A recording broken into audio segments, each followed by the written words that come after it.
matter where you go, it's always there, and it has an impact on everybody. We see them everywhere, online, magazines, on radio breaks and TV commercials. Compromise on beautiful? Do you give up on glam? No. It seems we simply can't escape from being exposed to ads.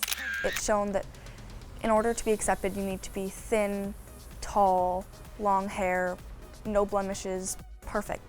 But that doesn't exist. Even models themselves wish that they looked like themselves that they do in the magazines. These magazine images had been enhanced to create that perceived perfect look. Although this isn't what these women truly look like in person, it's these images some youth are comparing themselves to, and that can influence how girls view and treat themselves. But it's like you'll be happy if you look like this. Yeah. The impact on their thoughts and feelings around their body, you know, they have more information sources to draw from, so they're always looking at what the latest trends are, what the latest diets are, how people are getting there. Even so, they're still editing her. It creates a lot of anxiety and depression and questions about their body. Yeah.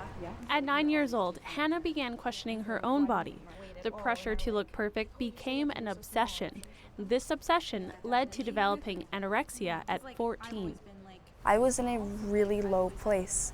I wouldn't leave the house because I felt like everyone was judging me.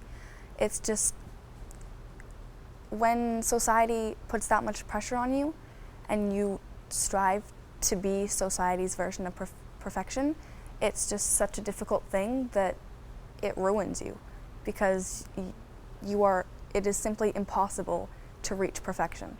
Hannah says there's a fine line between wanting to look good and striving for perfection, and that line can easily be crossed. It's kind of like the will-o-the-wisp.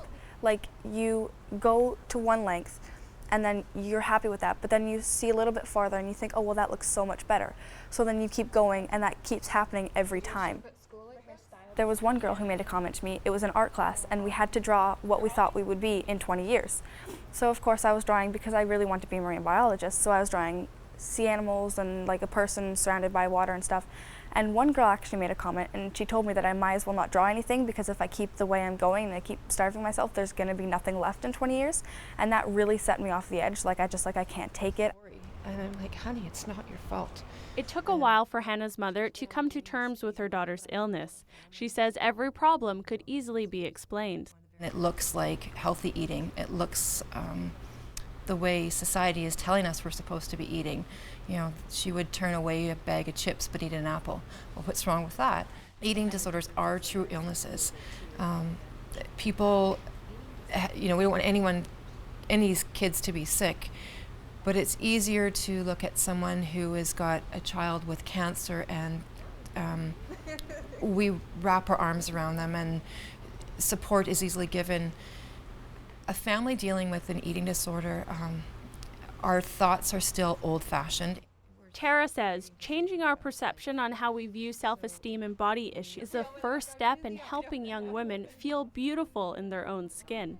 We just need to really help our children believe in themselves and help them find who and what they are, not what society is saying they should look like. Hannah now believes perfection isn't real. Everyone is different, and there is no reason to fake who you are. Yourself is enough. I'm happy again. I have my real smile back. I'm not faking. I really, truly am happy. I am making so much progress, and people are proud of me, and I'm finally proud of myself, and I'm starting to accept myself for almost the first time ever.